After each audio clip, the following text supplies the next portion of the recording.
The Mo interview. Mo interviewing Bjergsen. Holy, this is like GOAT interview, bro. Holy shit. Backstage in LCS. My name is Mo, aka Yassuo, and I'm with Bjergsen. Soren Bjergsen Bjerg. Oh, yes. Bjerg. I'm just gonna do a quick little interview. Alright, so what are your favorite champions to play in solo queue? So what? And then he just looks at him like he wants to kill him. Anything where I can impact the map and roam. Holy shit, he just looks at it, doesn't blink. It's like Tulia, Galio, just anything where I can. I feel like if I'm sitting in my lane, then the other lane's gonna do that to me and start roaming on me. Okay, yeah. I'm gonna be like outnumbered, but if I'm always the one making the first play, that's always what I find the most fun, I guess. Okay. What champions would you think like? What champions would you want to play in professional? What champions do you think? What champions would you want to play in professional that you don't get to? You think like, you don't have the opportunity?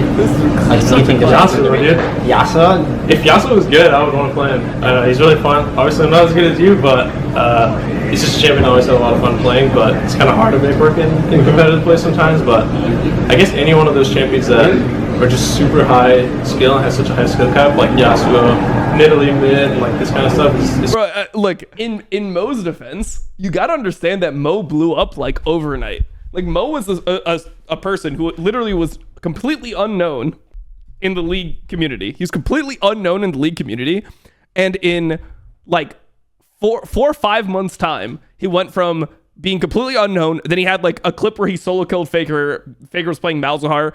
He was playing Yassuo at the time. This is after 2016 Worlds when T1 played at Worlds. They ended up winning that World Championship, and Mo solo killed Faker.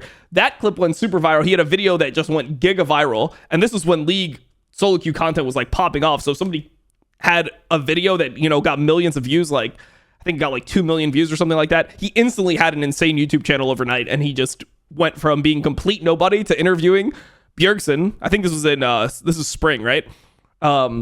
Spring finals, he's interviewing Bjergsen in like 4 or 5 months, and I think he was only 17 at the time. I'm pretty sure he's not even 18 yet at this point. He's like just a young kid, you know, doing his own thing, like in randomly streaming no cam solo queue with like 30 viewers, and then he's, you know, one of the bigger league streamers instantly, and suddenly he's interviewing Bjergsen, who Bjergsen was so insanely popular. People don't know how popular Bjergsen really was. Bjergsen is more okay, so like Kadril is a huge streamer, right? Like Kadril is probably the biggest league streamer right now, right?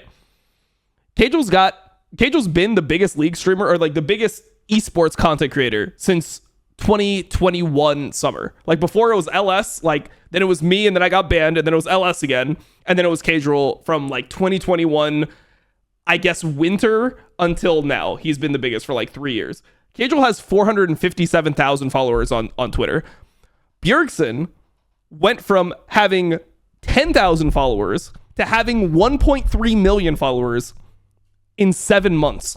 Like, do you understand? Like, the numbers are fucking crazy. The numbers are fucking crazy. Like, the amount of eyes Bjergsen had was just insane. And if you look at like Bjergsen, let's see, Bjergsen, he doesn't even stream.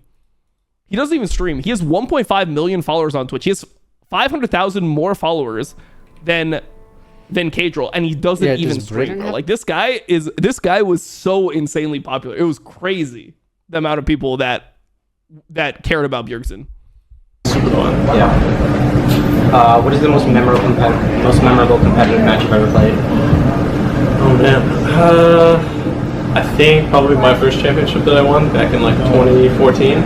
I think we were behind for most of the game, and then Turtle won the last team fight, getting like the luckiest crits. He got 4 crits in a row with like, I think it was Tristan, but he had like 30 or 50% crit chance or something. Was he bigger than Doublelift? Significantly bigger than Doublelift. He was the biggest by far.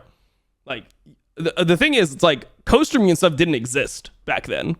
So it's like co-streaming is just like inflated viewership. Like I'm like a 1-2K Andy at this point in my career when I'm not co-streaming. And then like when I co-streamed Worlds, I hit like 40K. So it's like your viewership is like 20-30 times what it should be at Worlds. If Bjergsen back in 2015 2016 was able to like co-stream Worlds, like he would have had insane numbers, bro. Insane numbers. It was just super lucky, but I ended up pretty much winning us the entire series, and it was my first championship win. So he was the second most popular, or maybe I guess third most popular League player in the world. It's hard to know because you can never really know China's numbers, but it felt like at a point it was like number 1 most popular Faker, number 2 most popular Uzi, number 3 most popular Bjergsen. Probably like China is super inflated, but at least in terms of the Western world, or like people outside of, if you just go like Korea, China, Europe, combine those 3, and you'd like, we just say we don't know what China's numbers are. He was like the second most popular player after Faker for years. It was really dope. Okay. All right. If we were to do a Yassuo one between us, who do you think would win, and why would it be you? I mean, it would be you, obviously. Probably. I want to go on someone else like Yassuo. It was Red Mercy, but Red Mercy sucks.